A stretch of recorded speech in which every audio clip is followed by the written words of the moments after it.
Less than 24 hours to go until the cars roll out onto the track in Speedway, Indiana for the 2020 Open Wheels 500-mile race presented by Mitchell Transmissions. Today, though, is the day before the 500 and an opportunity for competitors to have some fun before refocusing for 500 miles of racing tomorrow. First, after yesterday's qualifying, we'll kick off with the Open Wheels Veterans 100. The Dallara DW12 chassis returns with a fixed setup and a slight power and weight penalty that will produce a racing package that is more reminiscent of Daytona or Talladega. Once we complete our 45 laps though, the DW12s will vacate the track and hand it back to the IR18s for our pit stop competition featuring heat racing, a 5-lap fuel tank. The pit stop competition presents an opportunity for tomorrow's competitors to practice the tricky task of entering and exiting the safety of pit lane. Hello and welcome to RaceSpotTV for today's coverage of the day before the 500. My name is Arjuna Kankipati, being joined for today's coverage by the one and only Jonathan Burke. Track cameras provided to us by TrackCams22, and live timing available on timing71.org. Cars already out on track, about to take the green flag in the Open Wheels Veterans 100. Let's take a look then at the starting grid as cars prepare to go racing for 40 laps here at the Speedway. On the pole position for Team I5G, it's going to be Brandon Traino, the two-time Indy 500 winner, who is not competing in this weekend's Open Wheels 500. Simon Bryant next to him with Christopher Demeritte in third, Andreas Eek in fourth. Let's scroll through the 23 cars in today's grid. Chad Simpson, Joshua Chin, row number 3, Eric Hodel and Jason Brophy, 7th and 8th respectively. Fabio Viana and AJ Burton on the edge of the top 10. 11th place, Andrew Marquez with Brendan Lichtenberg next to him. Matt Hollabaugh, Christopher Mitcherson. We'll scroll through the names because they're about to go racing here from the Speedway. You can already see cars getting ready to get racing. And green flag up in the air, and Brandon Traino gets us going in the Open Wheels Veterans 100. 40 laps then of action to go in the Dallara DW12 chassis, and already working our way down in towards turn number 1 for what should be a very entertaining race. Delighted to be able to welcome in my broadcast partner for the first time, Jonathan Burke. And Jonathan, you were part of the qualifying coverage yesterday, and we're getting underway here. It's already looking like the type of racing that we saw right at the end of yesterday's qualifying session. And they were pushing each other. There were 3 or 4 wide. As you can see right now, Traino getting a huge push from Demeritte, his teammate, and they're side by side already. And we have a group of 6 that have broken away now. And this might be trouble for anyone towards the back on this first lap if those guys broken away. But remember, we do have a midway caution. These guys cannot make it all the way to the end on fuel. So midway caution at lap 20, but no active caution. So if someone wrecks, you're out. Almost 3 wide across the stripe, and like Jonathan says, no cautions other than that competition caution that we're going to wait and see. And draft going to be a key thing. You can already see Jason Brophy, who's in 8th position, starting to lose the tail end of this leading pack as they make their way down the back straightaway then for the second time. Chad Simpson side by side with Brandon Traino. Simon Bryant looks to make it 3 wide as well as we dive our way in towards turn number 3. Good to see the Dallara DW12 chassis back out on track for the first time in quite a while in terms of official competitions. Last year, the Veterans 100 didn't use the DW12 chassis, but here we go. 3 wide, then Traino, Simpson, and Bryant, as Traino's getting a very nice push right there, Jonathan, from his teammate Christopher Demeritte, getting hooked up with Traino to send Demeritte now up into 2nd place. It's like the old COT NASCAR bump drafting technique that Demeritte is using, and it's working really well. Chad Simpson appears to be the most aggressive driver right now on the track, and just can't get around on those two. He's gotten around the 22 and is able to get into 3rd ahead of Bryant and Hodel. But what's going to be interesting is going to be what Eek and Chin can do here early on. Again, that second pack has fallen off so quickly.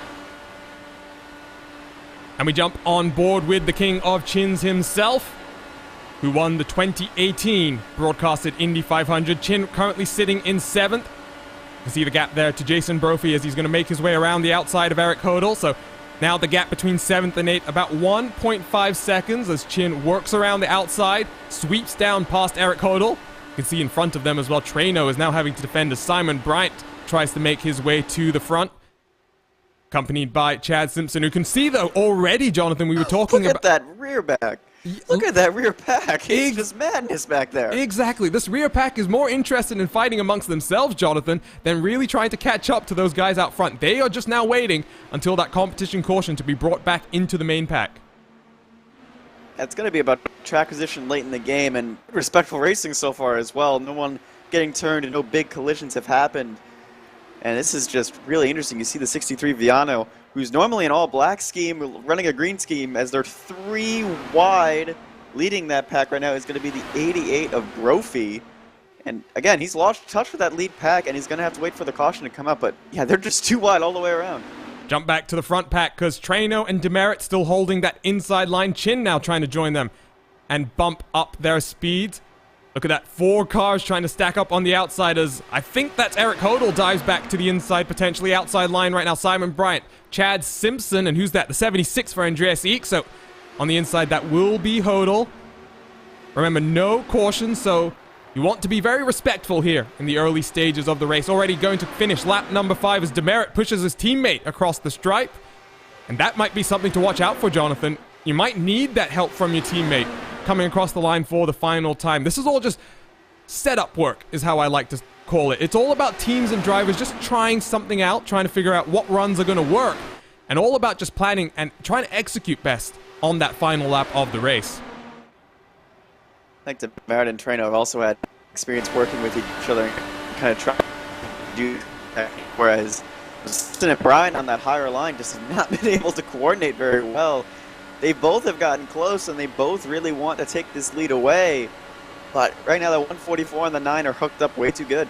And watch that. Watch as the 144 and the 9 just get lined up, and then the 144 starts pushing. Simpson pushes Simon Bryant, though, across the stripe, working our way into turn 1. Not really working out on the outside just yet, but too wide. About 4 rows deep, then, in this front pack. Let's jump back to that second grouping of cars. Jason Brophy and Aaron Roofs now at the front, 8th and 9th, respectively. Got a few big names in this pack as well. You got the likes of AJ Burton, Brendan Lichtenberg, a few other competitors that you'll be seeing this weekend. In the open wheel 500-mile race, you'll also see the likes of Jesper Orman, Matt Hollabo at the rear end of this pack, maybe just taking it easy. One car did start from the pit lane. That was the number 47, Rob Powers, our first alternate for this weekend's 500-mile race. But Bryant, once again, in the draft, pokes his nose to the outside. Now Eric Hodel into 4th position, going to try and potentially help out the Sadie Sim Autosport teammate, or rather Sadie Sim Autosport driver. Hodel, an independent driver representing his own team. And Jonathan, this is great stuff. It's not necessarily true super speedway style racing just yet, but you know, in many ways that's better. These guys are being very respectful, and they realize how much space they've got to give to each other right now. Look at that shot. What a great shot of all of them pushing each other down the back straightaway. I think we need to pay attention to Eek and Chin, who have really just kind of been sitting back, just kind of examining what's really going on up here. And if I were either of them, I'd be looking like, look, all 5 of us that are not teammates need to work together, because there's no way we're going to pass those 2 teammates at the 9 and the 144 by ourselves. We're racing each other too much and not racing those 2 enough. Well, we're getting towards then our competition caution on board, with the King of Chins running around in 7th place right now, and Joshua is going to start this weekend's race from the outside of row number 3, starting in 9th place in his sim shop, Craig Setup Shop Chevrolet, for Team Chimera with Team Talent, doing a little bit of lifting back here, at least where he is right now, not trying to maybe force the issue just yet. As we jump off the onboard, take a look once again as Bryant tries to build up momentum on the high line. Not really able to get this to work just yet. Hodel ducks back down to the inside. Simpson tries to find where he wants to go. Look at that pack in the background as well. 2 distinct packs have developed now. And at the front of this one now, Viana and Brophy side by side. Roofs tucked in the middle line, but this is a real hornet's nest back here, Jonathan. Yeah, I think these guys are fighting because they know their competition caution is going to be the way to get good track position and get back up to that front group. And Brophy's been in command of this front group, but Viana is trying to take that away, but they're 4 seconds off that main pack. It's going to be difficult for them until the competition caution really get anything done. And 1/4 then of the way into today's Open Wheels Veterans 100. Glad you can join us for special coverage presented by RaceSpotTV. The first time the day before the 500 has been broadcast live by RaceSpot. As we're watching Roofs now trying to use that draft from Brophy to try and get down the inside of Viana. To the outside pops Jamil Hawkins in that very tastefully colored McLaren style, old style car, if you remember, for a certain company that they're no longer allowed to sponsor anymore. Look at that as well. That's the number 87, Jesper Orman, being aggressive, trying to duck in behind Brendan Lichtenberg. Let's check back in with the group out front, because this is great stuff right now. 2 wide, about 4 deep once again. Treno and Demerit still hooked up on the inside line, and Simpson continues to try and push Bryant somewhere here, but you know, Jonathan, I was talking about all of these tests and just trying to set up for that last lap of the race. Not really looking like anyone's going to be able to challenge Demerit and Treno right now. Across the stripe they go. It's going to be close, but Treno leads once again, even with that outside being stacked up with almost 5 cars in queue. It's going to be about who gets to that bottom first. I'm really surprised no one has tried to stick a nose down there unexpectedly on the 9 and the 144, but Bryant able to hang tough on the outside with Simpson pushing behind. As you see the 144 get tucked up right behind Trano again. Yeah, these two are inseparable. Either someone's going to have to come in between them, or someone's going to have to dive down the inside like a madman. One of the two. Well, it's looking like it's going to be fairly steady then until we get to our competition caution, about 7 laps away then, as Trano and Demerit continue to push each other to the race lead. We jump back on board with the nose cam for the 144, and look at him, right up behind that rear wing of Brandon Trano, the 2-time iRacing Indy 500 champion. A tire changer in the NASCAR paddock in the real world as well. That explains why he will not be competing tomorrow in our race. But Trano will be driving the Corvette C8 GT car, which will serve as our honorary pace car as we get ready for the traditional 3-wide start here at Indianapolis. Let's jump back then once again to the battle that's happening further back, because they're going 3 wide in towards turn number 3. That's Jason Brophy on the high line, trying to make it work. Jamil Hawkins down to the inside, trying to make his way up into 8th position right now. But they were almost 4 wide diving in towards turn number 3 actually there. This is awesome stuff. And, ooh, there's contact. That's going to be a big one. And that's Lichtenberg involved in that one. Lichtenberg going to be out of this race. And we'll try and get a replay up on your screen in just a few seconds' time. But there we go. First incident. And unfortunately now no cautions mean Lichtenberg is done and dusted for the rest of this one. They were 4 wide. They were so good, and it looks like someone just got up into the front of Lichtenberg, and there was really nothing he could do as he tries to limp down to the apron and get a reset. We'll get a replay right here. It's Fabio Viana gets into the rear of him, and just hard contact. Thankfully, no one else involved. There was 3 or 4 other cars that came really, really close. So let's jump back to live pictures then and pick up this battle for the lead pack as Simpson ducks from inside to outside as Hodel is now tucked in right behind Demerit. I5G teammate Lichtenberg, unfortunately, is out of this one. So that will be our first retirement from today's Veterans 100. 15 laps done, or rather 14 laps done, and we work lap number 15 as the leaders work down in towards the northern end of the racetrack once again. We mentioned this yesterday, Jonathan, but it is really, really good to see the Dallara DW12 back out on track. And you know, you've got the Sadie Sim Autosport livery, you got that Satellite Racing livery, which I know for a fact is a brand new livery they've commissioned just for this race. But it's good to see this car and the unique lines out on track as compared to the Dallara IR18, which we're about to see in about 30 minutes time in our pit stop competition. It's like a mix between the Formula 2000 Pro Mazda cars and then the IR18. And with the setups they have here as well, it's produced some really, really good racing as we have a taker on pit road. Fabio Viana, I think the wing must have had an issue on that car, either that or he's gotten into the wall somewhere. As we go back to the lead, Sadie Sims Autosport 22, you just can't do it on the outside. You're gonna have to, someone's gonna have to be really, really brave, lick the stamp and send it somewhere on the inside. Is now the 76 getting a little racy right before the caution comes out. He's now trying to pick up a few spots. Yeah, Andreas Eek trying to work toward the front of the field. So is the king of chins right now, who we jump on board with. The number 93 going to shove 76 as we work across the stripe to complete lap number 15. That was that was lap number 16 rather. As you can see, some aero wash there for Joshua Chin. The aero wash obviously they're trying to make that high line work. Yeah, and you can see there, I mean, there is a bit of aero wash, Jonathan, but I mean, it's not to the same degree that we usually see here at the Indianapolis Motor Speedway. So it's going to be interesting to see how that develops maybe when we get one big pack form again after our competition caution.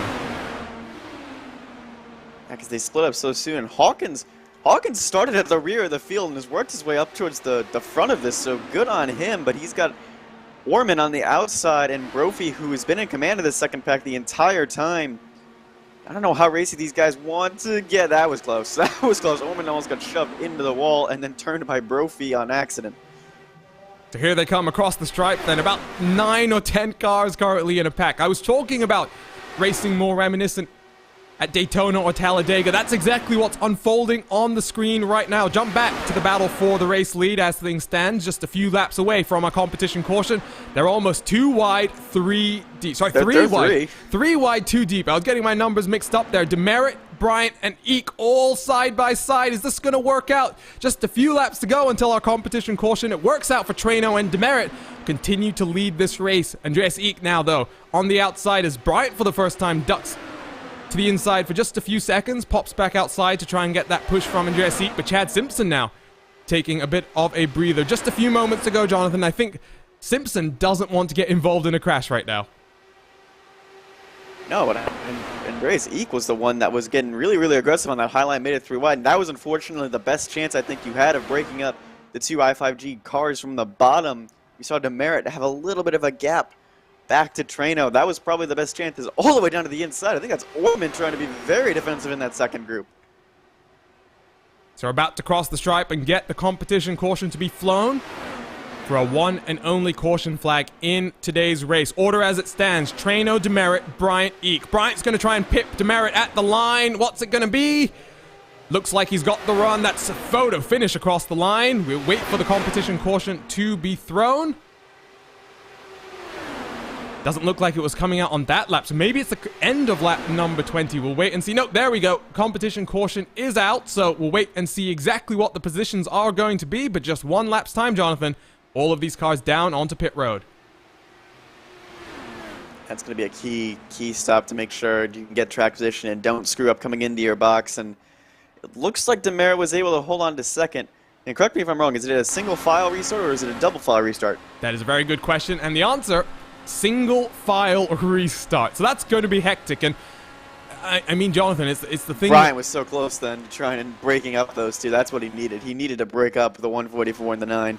Absolutely, but I think it's going to be interesting here, Jonathan, because of course, if you get stacked up at, or rather checked up at one of these restarts in a regular IndyCar race, of course, you've got a bit more power, you can get up to speed, but you of course have to make sure that you block all the way to the inside wall and force anyone with a run to just check up as well behind you. But here in this single file restart with the detuned power, it's going to be that much more interesting. If you don't get a good launch here, you're going to get swamped down in towards turn number 1. I feel like if you don't defend that inside, and if the back 3 or 4 guys in this front group, Eek, Simpson, Chin, if they all get a good run, well, maybe Trano and Demerit are sitting ducks. It's gonna be really key here. We saw on the start, it was such an easy separation between that first group and the second group, but single file is a lot different than double file. So maybe everyone will be a little more orderly and everyone will stay in one large group. It'll be interesting to see. Well, we'll wait and see then as cars make their way in between the short chutes of turn 3 and 4. So cautions are disabled in today's Open Wheels Veterans 100, but we do have a single competition caution to let cars come down the pit lane and top off on fuel. Great shot down the main straight as we're going to see all the cars then peel off onto the left-hand side of the track. And the pace car is going to be where the money's made right here. And the pace car is going to have a very lonely trip, I think, unless, that's what I was waiting to see, Fabio Viana might have just tried to play some strategy here. You mentioned it slightly earlier, Jonathan. Viana came down the pit lane about 3 laps ago. He had a black flag, I believe. That's what chat has told me. Black flag, and he's 2 laps behind, so I think he's fine on fuel. He'll just get a wave around. That is a good spot indeed. I did not catch that he was already 2 laps down. Off the pit road, though, that was a quick stop for Joshua Chin. Joshua Chin has just leaped his way all the way to the front of the field, I think that is. The rest of the order unchanged, though. Chin, Trano, Demerit, Bryant, and Andreas Eek, the top 5. So Eek and Chad Simpson have swapped around positions, but that was a very, very rapid stop for the King of Chins. We jump on board, take a look at the pit graphic. You'll see there, just 4.8 seconds stationary for Chin. I wonder, Jonathan, if Chin was doing a lot of fuel saving there, because as we take a look at Trano, who was leading that entire race, well, 8.1 seconds for Trano, and obviously, Jonathan, Trano would not have been able to do any fuel saving while he was leading the race. No, and even when you're getting pushed, you're not going to be able to do much fuel saving either. Like, you can let off a little on the throttle, so yeah, maybe that's why Chin was biding his time in that lead group. He was just fuel saving at a very, very quick stop.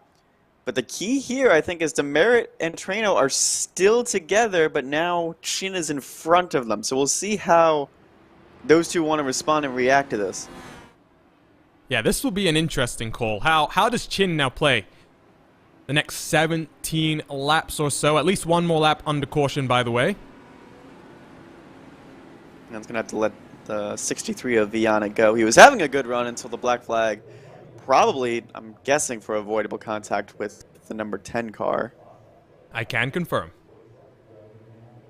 Oh, I'm good. I'm good at guessing.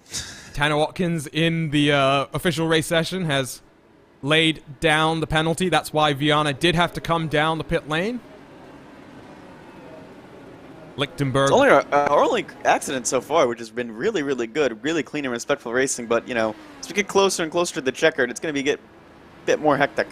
And Lichtenberg is retired from this race. So one retirement. Viana one lap down. That is leaving 20 cars still out there and fighting for the race win.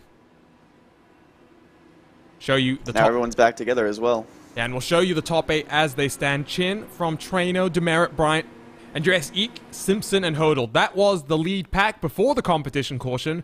And Jason Brophy in the double 8 has managed to close the gap as a result of that caution. So lights are off on the pace car then.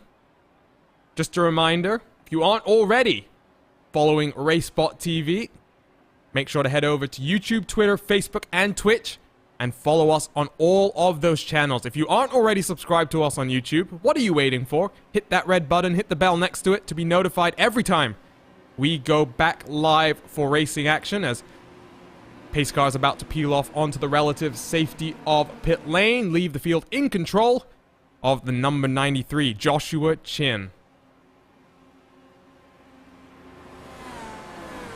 The rest of the top 10, Curious to see. Going to be curious to see how Trano and Demerit attack this. If Chin is able to hold the lead going down into the 1, I don't think Chin's going to be able to hold it.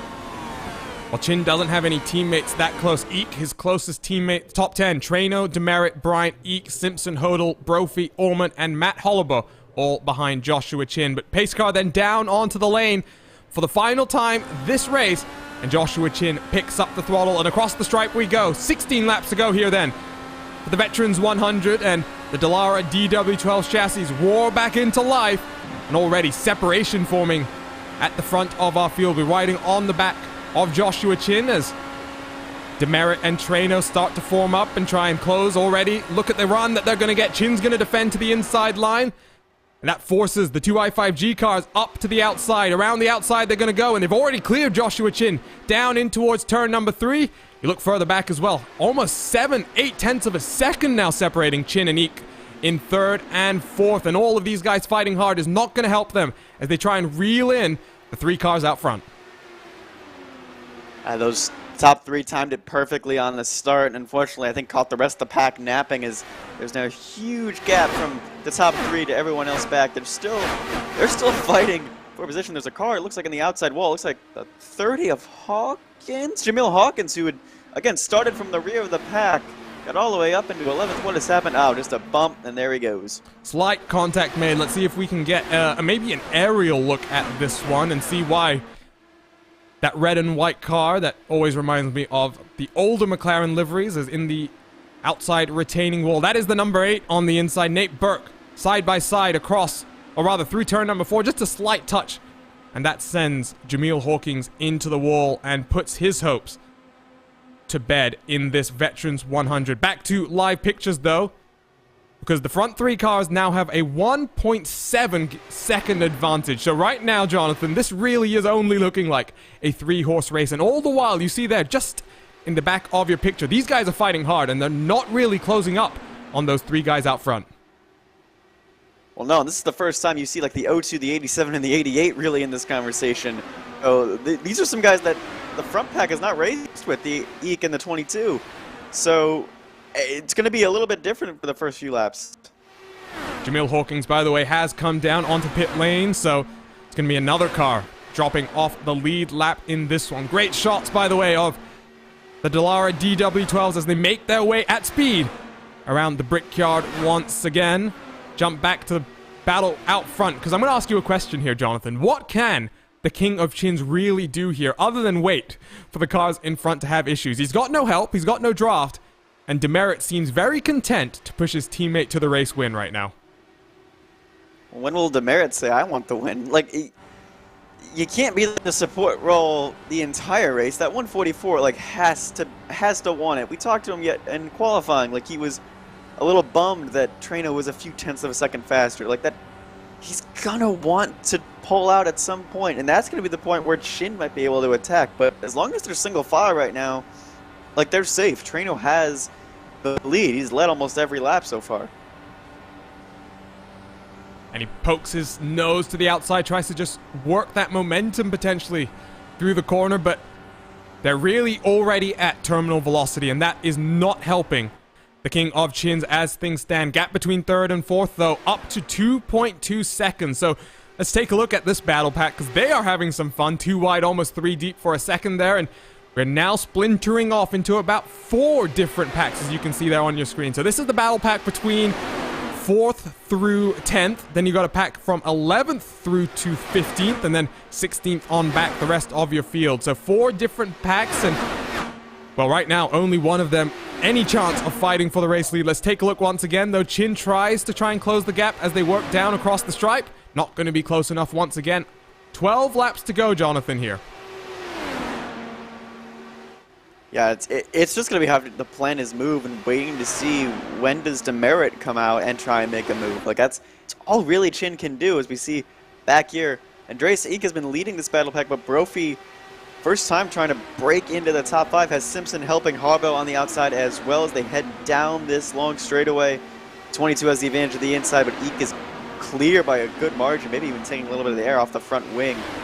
This is good racing right now, and Orman, who's been very, very quiet as well in this battle group. A few guys have lost out in this pack. Look at the rear end. Chad Simpson, Eric Hodel, the 2 big names who were up towards the front earlier on, and now languishing at the edge of the top 10. Hollabo has made his way from the outside to the inside now, trying to get past Jason Brophy.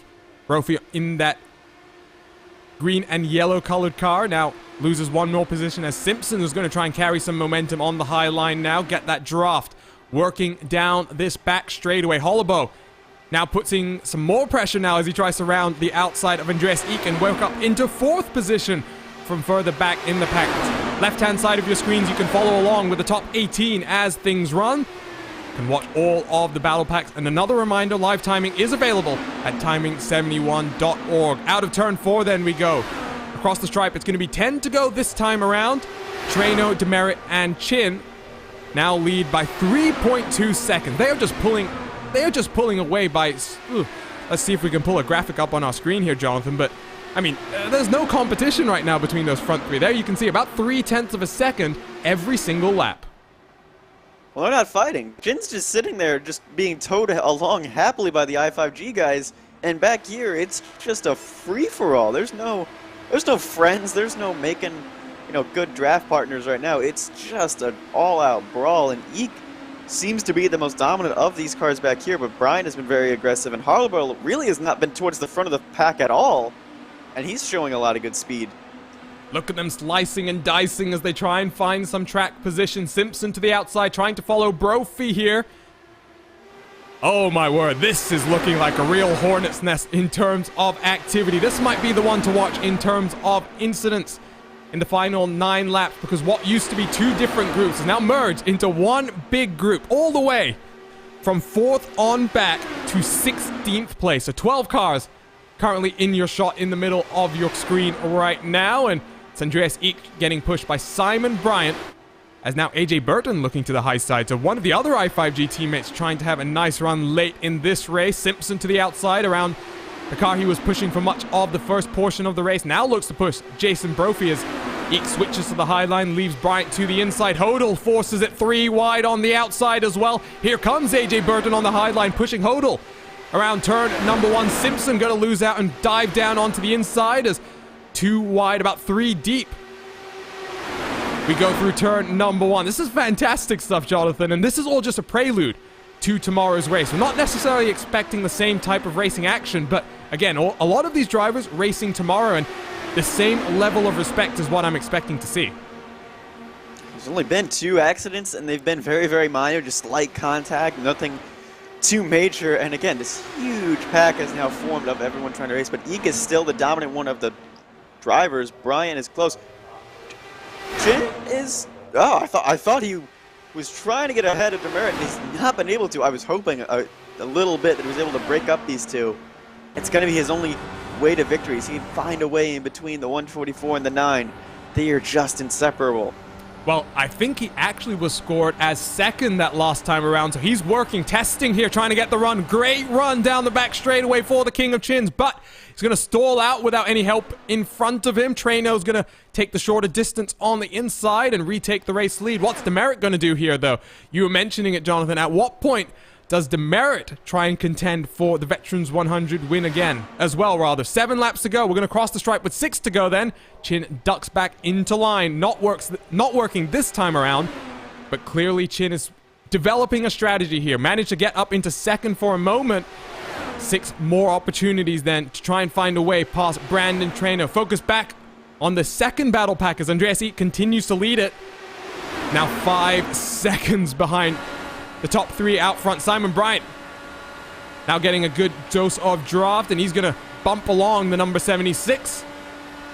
Simon Bryant, the only... 15 is making gaps where none exist. He's been ducking in and out, just trying to find ways to get to the front of this group, and it's impressive to say he hasn't collided with anyone, but he's just stalled right now. There's nowhere for him to go. 3 wide through the short chute. Oh, that's very close. That's very risky. Yes, but Orman down the inside trying to make some moves happen. Eric Hodel on the outside gets a bit checked up and loses momentum, and he's going to try and squeeze Orman to the inside wall. Another car almost makes it 3 wide down into turn number 1. Fantastic racing back in the pack here, and once again, they're going to go 2-3 wide. Diving down in towards turn number 3. Chin continues to try and just draft on the back of Demerit. You can follow along with all of the top 18 on the left-hand side of your screen. We're following on the second battle pack then, from 4th all the way back to 16th place on track. Andreas Eek at the front with Jason Brophy, Simon Bryant, Chad Simpson, Jesper Orman. Lots of tomorrow's competitors in the 500 miles that awaits in the open wheels 500-mile race presented by Mitchell Transmissions. Across the line we go. 4 laps to go, Jonathan. This is great stuff. I can't take my eyes off this right now. I don't even need to talk about it that much because there's just so much going on here. We'll get a great shot from slightly higher up, but all of these different drivers just trying to find runs and trying to find some momentum. Just trying to find like the good openings, trying to find where you can make a move, and right now Eek and Bryant are pulling what, you know, Traino and Demerit were doing in that first half of the race. They're just sitting up hooked up to each other on the bottom and seem to be the ones in control. However, that 88 is fast on the outside, and so is the 42. They head down into turn 3, 3 wide behind. Looks like the 47 on the outside trying to make something happen. The 29, who really has not been in the conversation either, Christopher Muntensen. And Chin has passed Demerit again, but has not been able to get around Traino again. So he's going to have to find a way to break these two up. I don't know how he's going to be able to do it. The aero is not as sensitive on these cars as it is on the IR-18, and with the power and the weight penalty, it's just going to be so hard. He's going to have to play his cards exactly right. Well, 3 laps to go then. Let's take one more look at this battle behind. We'll focus up on the battle for the race lead on the white flag lap as Chin tries to perfect the run out of turn number 4, coming to the checkered flag. Again, going 3 wide through these short chutes. Orman on the inside. That's AJ Burton. Now lining himself up behind Chad Simpson. They're going to push potentially the 88 to the front. Hodel, though, looks to the outside. Doesn't want to push. Now Jason Brophy ducks back to the outside. Forces Hodel to potentially come back into line. Oh, 3 wide through turn number 1. Again, they go. Hodel on the outside. Chad Simpson forces Hodel to tuck back in. AJ Burton losing out there as a result of Hodel jumping back into the line. But here we go. Down the back straightaway, Jonathan. About to hit the white flag lap. And now this is where people are going to want to make as many positions up as possible. I've mentioned AJ Burton has been the one really being aggressive in this middle of the pack, but he hasn't been able to go anywhere. And now the 88 is broken up to 22 and Eek as we head back. Chin might, if he gets enough of a big run. Crash in the background. Big crash in the background. Simpson involved there. He's the one who spun into the pit entry. We'll take a look at the RaceSpotTV replay then after the final lap of the race. But here we go then. 2.5 miles before we wrap up the Open Wheels Veterans 100. Chin squeezing those 2 i5G teammates all the way to the white line. Swings back to the outside. He's going to try and swing around the corner, build up the momentum, get into the draft, coming out of turn number 4. Traino, Demerit, Chin. Who's going to get it at the line this time around? Out of 4 we go then. Chin pokes to the outside. What's Demerit going to do? Is he just going to be content to push his teammate? That looks like it's the case, but great run from Demerit as he tries to maybe look to the middle, but he's going to push Traino then to the win. Open Wheels Veterans 100 for 2020 is done, and the back-to-back iRacing Indy 500 winner, Brandon Traino, is going to take home the race win. Chin put Demerit in a bit of a tricky situation there, and there was really nowhere for Demerit to go but push Brandon Traino to the win, and I hope Traino gives some respect to Demerit. If it wasn't for him, I don't think the 9 car would have been able to win. The two teammates working together so well. That was really, really entertaining stuff, and right on schedule as well. 38 minutes total running time for the Veterans 100. But before we look ahead to the pit stop competition, let's watch some donuts then. From Brandon Traino, your pace car driver for tomorrow's race, unable to attend qualifications last weekend, on duty at the championship weekend for NASCAR at the Phoenix Raceway. But Traino then on the inside wall, going to start those donuts. And while we wait for him to start those donuts, let's take a look at that RaceSpotTV replay. This is coming out then of turn number 4. We're going to slow it down. Chad Simpson is not the winner, because you're about to see here Simpson gets... Ooh, Simpson and Bryant make contact. That sends Simpson down the pit entry, and oh, that's Viant. No, that's Brophy going end over end. Who's that other car? That's Simon Bryant that makes his way down across into pit lane. Oh, that was a big one there, Jonathan. I just don't know if he just touched the 22 in just the wrong spot, or if the 22 had to let up for a reason. Is here we're going to come out of 4. 88 gets a little upset. Yeah, just that slight contact, and there it goes. And out of all of that, Nate Burke and AJ Burton round out the top 5. The 8 car and the 15, who were not up front at all, really being the benefactors. Let's ride on board with Simpson. An unfortunate one here as he tries to do the same thing we saw for 39 previous laps. A little bit of a brunt draft as we ride on board with the number 42, closing on the rear of the 22. You can see Brophy trying to peek maybe 3 wide out of turn 4, but here's just that slight touch, and it's unfortunate. It's just the way that these cars make contact, Jonathan, unfortunately. You know, it's if you don't hit them, you know, perfect, if you don't line the cars up perfectly, that's the kind of thing that you see, and well, Simpson gets caught out. Yeah, he was just trying to push that 22 into the outside, and unfortunately just timed it wrong and just did not work out as we look back. So let's see what happens. The rear of the field. Let's see what happens to Fabio Viana. He might have a pretty good look at what happens here. On board with the number 63. This is in that final battle pack from about 16th place on back. You can see all the smoke in front of them. Roofs, by the way, that's the number 26 in front. So the 26 goes from being all the way back in 16th, as you see cars diving end over end in the pit lane, to finishing in the top 10. An interesting finish there, Jonathan, that's for sure. And again, that was just circumstances. You just mistimed a bump. There was good intentions. There was no ill intentions about that. It was just gotta avoid all the carnage. Oh, and there was more chaos in front. Oh, that's what happened. That's why I was still hanging on the replay. I knew there was a reason I was still watching. That looked like it was the 0-2 for Matt Hollibaugh. Let's see if we can get a RaceSpotTV replay on board with him. But this is going to be the finish then across the line. Eek in front, you can see the 47 having issues. Oh, they're going to be 3 wide across the stripe. That's where Roofs picks up a few positions. Oh, fantastic finish there. But let's go and take a look then at that on board with Matt Hollibaugh. What happened to him just a few moments ago?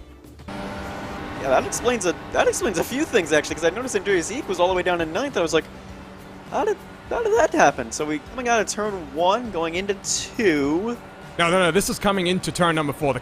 The accident, I think, is about to happen in front. Hollibaugh's got a great view of those cars turning, and oh, Hollibaugh gets very lucky there to become a ghost for just a few seconds. He goes ghost status. Very much like a certain Splinter Cell game, but here we go. On board then. Hollibaugh through turns 1, in towards 2. You can see Eek making contact with that other car, and that's the 90 machine. Oh, through the middle, Hollibaugh's going to send it, and here's where that contact's going to happen. Oh, this is brave. That was Well, that was brave. Well, that's how you know, Jonathan, that this is the fun. This is all the drivers out there on track, putting it out there just for a little bit of fun. Tomorrow is when the real fight and the real focus really takes place. Yeah, but like those front few checked up, and Harbaugh had a huge run, but there was just nowhere for him to go. And Andreas Seek was thankful to continue, but for Harbaugh and several others, fortunately not the case. So let's take a look very quickly at our race results from the Veterans 100. 40 laps of racing done and dusted. One competition caution as well. Brandon Trainer for Team I5G takes home the win by just half a tenth from his teammate Christopher Demerit. Joshua Chin for Team Chimera with Team Talent pushing all the way, but unable to break the I5G stranglehold on first and second. Nate Burke as an independent is going to slot in fourth, 7 seconds behind, making full use of all the chaos. AJ Burden, Jesper Orman, Christopher Mitcherson, Aaron Roofs, Andreas Eek, and Rob Powers, the rest of the top 10. Take a look at positions 11th through 20th. As I'm not sure which car that is in the background, still upside down, not great, but Craig Hawkins for Mid-Atlantic Sim Sports, 14 seconds behind the race leader, Evan Adams, Andrew Marquez, Matt Hollabo, the rest of the cars on the lead lap. Eric Hodel, Tyson Landis, Fabio Viana, Chad Simpson, Jason Brophy, Simon Bryant, all finishing 1 lap down, and we'll get the final few finishes up on your screen in just a few seconds. There you see Jamil Hawkins and Brendan Lichtenberg. Lichtenberg, the first casualty in today's action.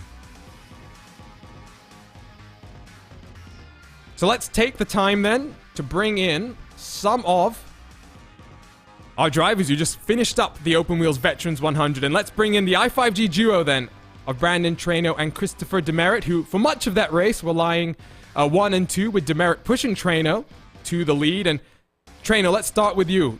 You'll be leading the pace car around the field tomorrow. However, today it was about competition. Good to at least get a win here in the Veterans 100. Yeah, that was a pretty good race. Chin made it really interesting there at the end, so kudos to him for figuring out how to break up the draft. But yeah, we were surprised after the competition caution to get that big of a lead. Just the fact that it was a 3-car race kind of made it down to us 3. I was hoping for a little more action, but we all got separated, and that was that. Well, once you got separated, you guys just went single file, and Demerit, question for you here. Was there any... once that competition came out and things got a bit separated, did you ever think about challenging Traino a little bit more? We saw Josh trying a number of things and really working that second half of the race as he was leading up to that final lap, but you know, it didn't look like you were really looking to try and make a move until very late on there when you made life difficult for Chin. No, I was never really looking to make a move on Traino, and that didn't really cross my mind at all, because I figured we would be in a pack of like 7 cars, and as long as I stayed on the bottom with Traino, I figured I could finish B2, and anything else would be sacrificing that, potentially. I guess I would if we were by ourselves and there was no one with us, but I was pretty content with just pushing us to a 1-2. And a question that I want both of your guys' opinions on. That was some really, really fun but clean racing. I mean, that first half of the race, you guys had Simon Bryan and Chad Simpson trying to make the outside line work, but not really able to build up any momentum. It bodes very well for the action tomorrow in our main event, the 500 miles of the Open Wheels 500. Yeah, I don't know how much you can draw from that Veterans 100, what we're going to see in the real race. The track temperature was pretty hot too, so there was that to keep in mind. But yeah, that outside line will be really interesting tomorrow. It'll definitely be a lot more spread out than that, though. Well, tomorrow I'm sure the outside line will be the preferred line. Before we let you guys go, Traino, I just want to ask you about the pace car duties tomorrow. It's an interesting challenge because I'm sure you're going to be listening to the words of race control as you get guided around the track, and there's going to be a little element of you that's slightly sad to not be out here. You're the back-to-back iRacing Indy 500 champion, and you know what it's like to win these big events. But it must be slightly different when you're on the outside looking in, and not because you weren't fast enough to make the field, but unfortunately because your real-life responsibilities as a NASCAR pit changer have conflicted with this year's race. You'll be back next year, I'm sure, though, trying to make the field once again. Yeah, hopefully I'll make the field next year. But no, it's fine. I mean, getting to drive the pace car is pretty cool. I get to be out there with everybody else, and then I'll go hop on the box and hopefully crew chief and strategize these guys to another win. Well, a win here then in the Veterans 100. You guys are going to reset, head back out for the pit stop competition in about 10 minutes time. Good luck, and we'll see you then. Thanks, guys. Thanks. So that was the I5G duo of Brandon Traino and Christopher Demerit. And now let's quickly talk to the king of chins himself, Joshua Chin, who made it very difficult for the I5G duo, but unluckily not able to even break their stranglehold on the top 2 steps of the podium. We're now joined by Josh, and Josh, you're going to be rolling off slightly further back in your field this time around. You'll be on the outside of row number 3, but this is a good warm-up event for you. It's just an opportunity to get used to driving around some of these drivers once again, figure out which ones you want to trust tomorrow in the big race, and really just relax a little bit as you try not to stress about tomorrow. Yeah, we're not exactly feeling great about our practice pace right now, so the Veterans 100 was a nice little break from that, and along with the pit stop competition a little bit. That race was a lot of trying things to see what stuck. Tried things on pit road and found out what worked. Almost got those two separated and got the win, but they were just able to get back together way too quick, and I couldn't get the rut off of 4 quick enough to get them. Well, talk to us a little bit about this package, because obviously last year this race wasn't run with the Dallara DW12, but at least from up here, it looked like a very fun one for the drivers. Lots of opportunity to try and find the optimal runs, and that's basically what you were doing there in that second half of the race, just really trying to figure out if you were going to have an opportunity, how was it going to work coming out of turn number 4 on the last lap?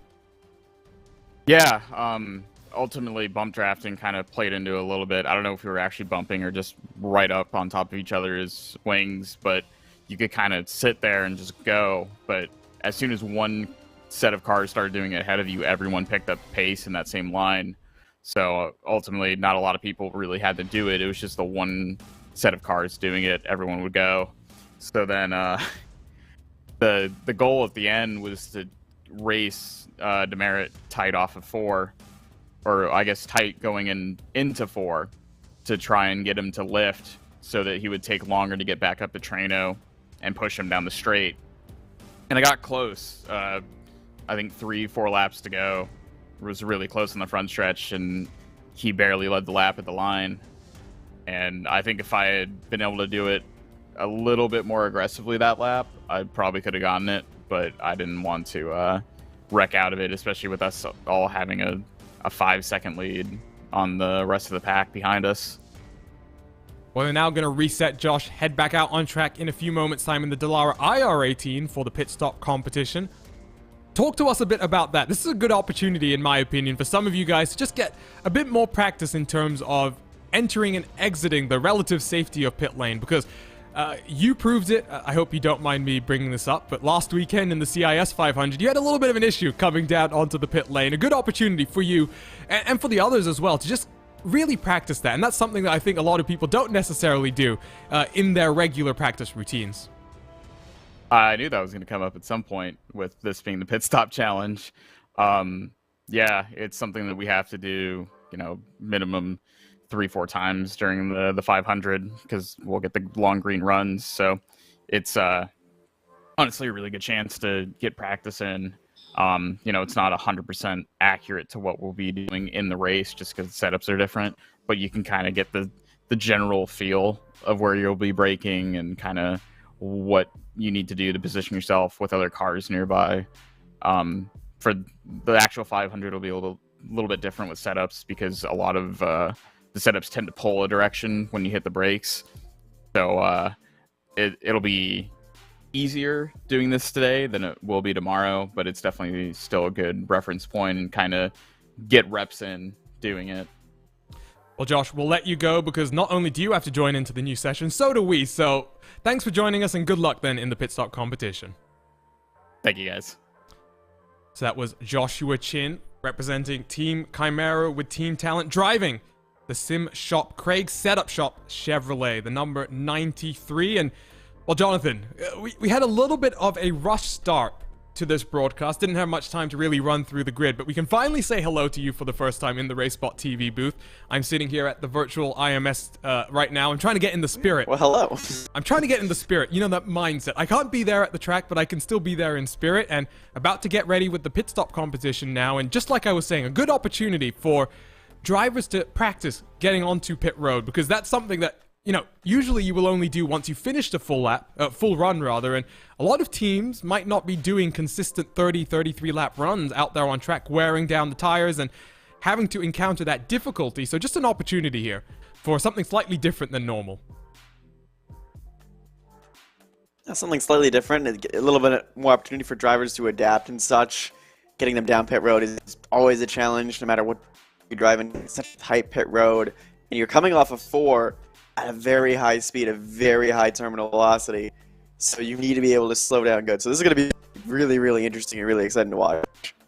And so we're looking at heat style racing. So drivers will get qualifying. They'll have an opportunity to head out on track in their Dallara IR18s. Fixed setups for this race, like Josh was mentioning. And well, we're looking at a 5-lap limit for fuel. So no matter what happens, you're going to see the cars diving down onto pit lane pretty regularly in this one. But depending on the number of entries you have, that will influence how many heat races we have. So we're not exactly sure on the format right now. I can tell you that we're looking at about 13 entries, 14 entries right now. So that would be likely, I think that will be just one big heat. So that's going to be very interesting. No, that will be 2 big heats. No, okay, I'm doing my math right. This will be 2 big heats. So 2 opportunities to see the cars out on track and working their way onto pit lane. Like, we just need a mathematician here at RaceSpot. We just need to hire a guy to do all the math for us. So yeah, 2 big heats. Interesting to see that lighter fuel. Like, what's the drivers going to do? What are they thinking about doing when they head in pit lane and come back out? Again, with such a light fuel load, with a fixed setup, it's going to be a very different feel than maybe because they've been practicing and testing.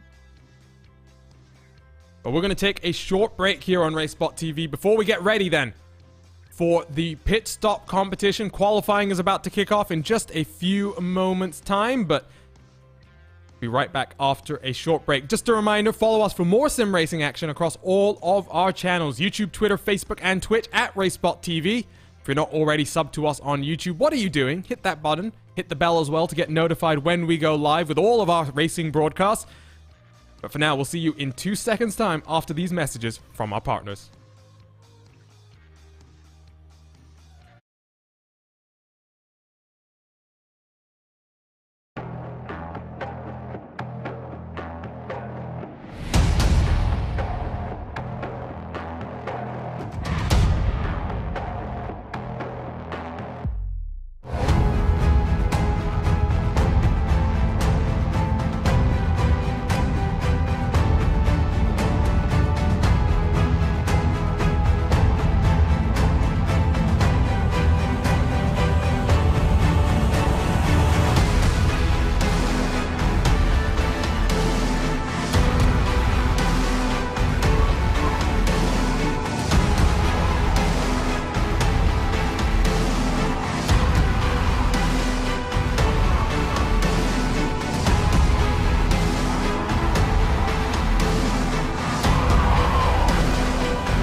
back live then here on RaceSpotTV for continued coverage of today's coverage of the day before the 500, and we just wrapped up the Open Wheels Veterans 100, and time to look ahead to the 2020 Open Wheels Pit Stop competition. The DW12s have handed over the IR18 chassis.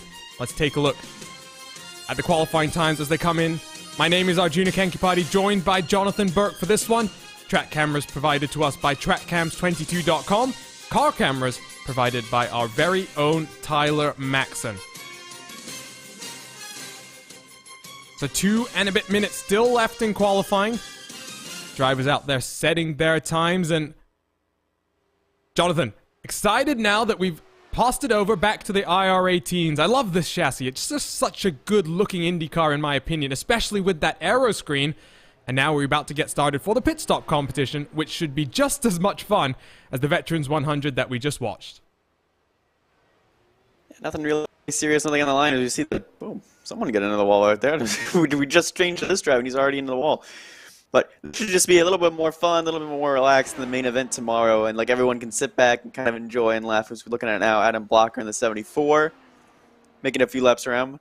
Trano, who has just won the Veterans 100, able to take part in this pit stop competition, will be driving the pace car tomorrow, so unfortunately not going to be able to go for the big 500-mile race win, but I don't know, maybe a nice little Veterans 100 and pit stop strategy way. Maybe that'll help him out a little. So Blocker seems to have abandoned his run, not scored on the timing sheet just yet. Take a look at... I'm wondering if he also got into the wall. I think so, and I'm just trying to take a look at my session information. It's looking like you're required to have 2 clean laps here in qualifying, so maybe that explains the relative lack of qualifying times. Lichtenberg then winds it through turn number 3 into turn number 4. 56 seconds left on the clock.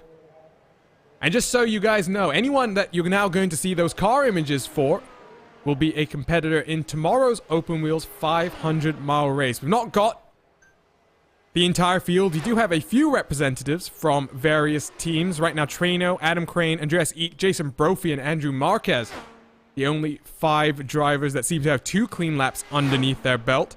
Brendan Lichtenberg winding it up for potentially lap number 2. Hugo Olsen, the Swede who's made the switch over to Powerslide Motorsports, again, finishes his run without a lap time seemingly being set. So let's take a look back in Lichtenberg out of turn number 4. I'm very interested here right now. What's happening with the qualifying here, Jonathan? I don't really understand why some of these guys don't have times being set. I think they're just brushing the wall ever so lightly, and it's just taking away that 1 clean lap that they need, or the 2 clean laps. Like doing 2 at full speed is tricky. Maybe with this fixed setup as well, they're not used to it. Again, it's a fixed setup for this competition here, so maybe a lot of these drivers are just not used to it. A fixed setup competition, and it's looking like just 1 heat race to go with the 15 cars entered for today's pit stop competition. Let's take a look then at the starting grid. So Brandon Trano, fresh off the Open Wheels Veterans 100 victory, takes the pole position. And completing row number 1, this year's IndyCar iRacing Series champion Adam Crane, the number 34 for Satellite Racing. Brendan Lichtenberg, the hyperstar himself, starts in 3rd, with Andreas Eek rounding out row number 2. Jason Brophy for the Double 8 starts in 5th, with Andrew Marquez next to him. Christopher Demerit in the 144, fresh off his 2nd place finish in the Veterans 100. Gonna line up in 7th with the 3rd place finisher Joshua Chin next to him on row number 4. Adam Blocker will be back in 9th with his Powerslide teammate Hugo Olsen next to him on the edge of the top 10. Tanner J. Watkins will not be heading out on track, don't you worry. Race control not permitted to take to the track, but nevertheless. Simon Bryant in 12th, Rob Powers in 13th, Dakota DiCienzo in 14th, and Eric Hodel going to round off our 14 cars taking to the track for the pit stop competition. Cars ready to roll then as we wait for the final few competitors to take to the track. Just waiting for Rob Powers in the number 47 who has just slotted in. And we now wait for the cool down clock to release and for us to get ready to go racing for the first heat race of the pit stop competition. The way this will work then is all of the drivers, I think, are going to advance directly into our feature. So no additional heat races, no additional consolation races. Just the one heat we have here. Great shot of the two Indy cars ready to go. Can catch or a lot of these drivers rather, in tomorrow's Open Wheels 500-mile race presented by Mitchell Transmissions. Coverage begins on RaceSpotTV at 11:30 a.m. Eastern, 8:30 Pacific. Can catch additional coverage before that live on the Open Wheels TV channel. Subscribe to their YouTube for more information. But off we go then. Cars begin to roll. What will be our one and only pace lap.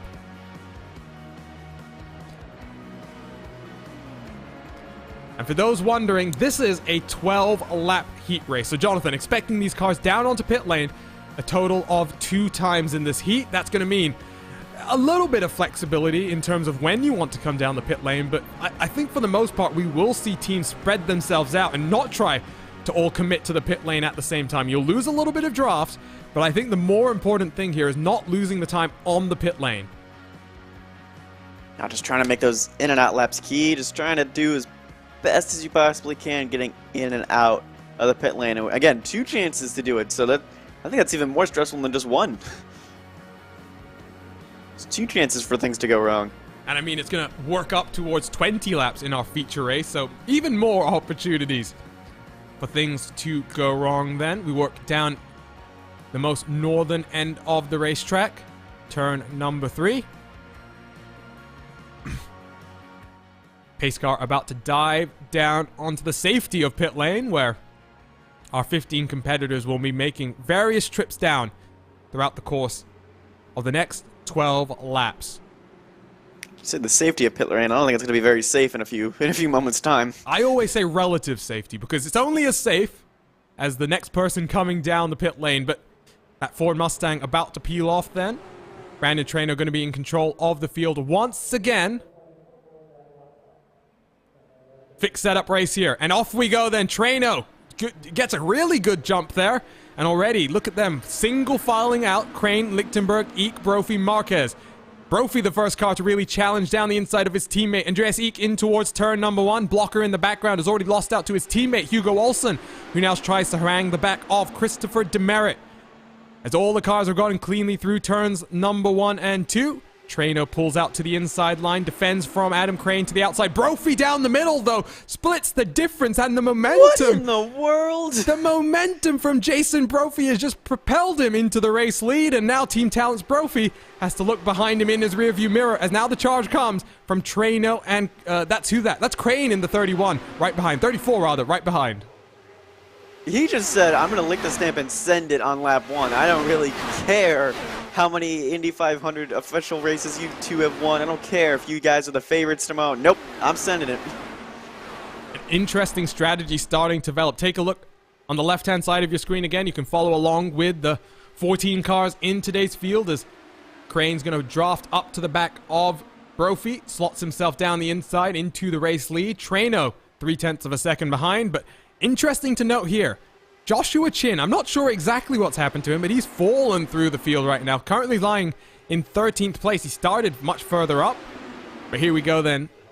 Swap drafting out front, and Adam Blocker has already also managed to make his way out to the front. Blocker now challenges Traynor for 3rd. Blocker goes in front. 1, 2, 3, Brophy, Crane, and Blocker right now.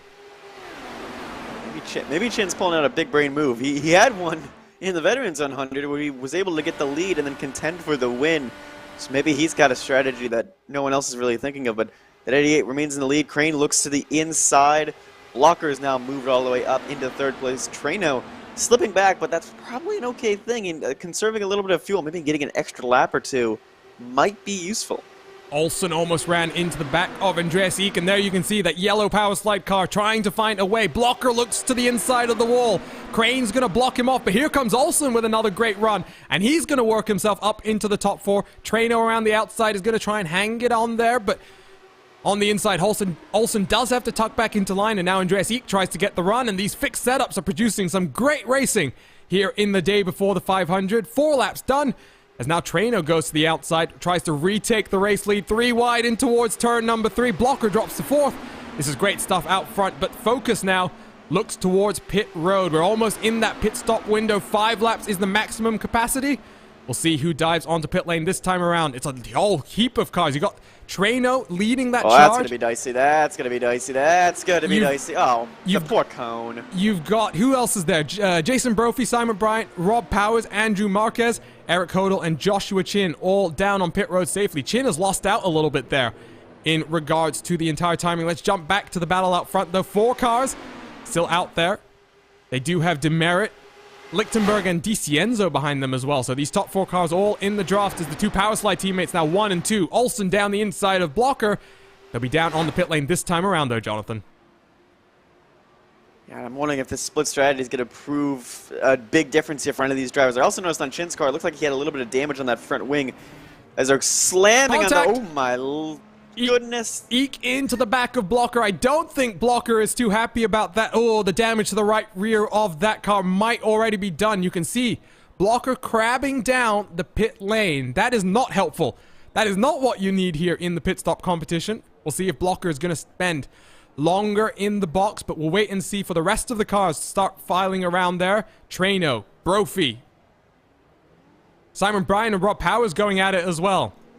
As Hugo Olsen's actually... Yeah, Olsen exits the pit lane. Not going to be able to keep the lead. And here comes Trano. Like you say, not able to keep the lead. Is he going to get out in front of Brophy, though? That's the crucial thing. He'll slot into the draft right behind Jason Brophy, I think. Brophy with the momentum out of turn number 2.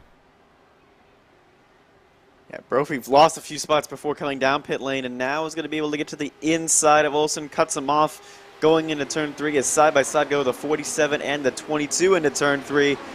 Bryant's trying to hang tough on the outside. Howie's trying to look to power his way down to the inside.